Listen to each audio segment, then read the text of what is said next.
Meaning of eternal triangle. Eternal triangle.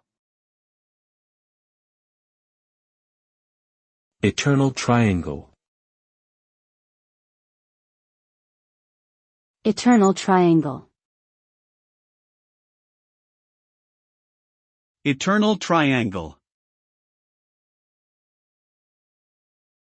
The term eternal triangle refers to a complex relationship situation in which three people are involved, typically with two people in love with the same person.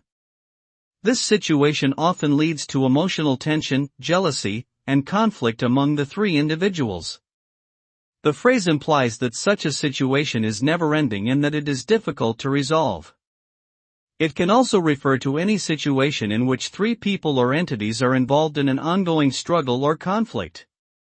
Overall, the eternal triangle is a complicated relationship dynamic that often results in negative emotions and outcomes.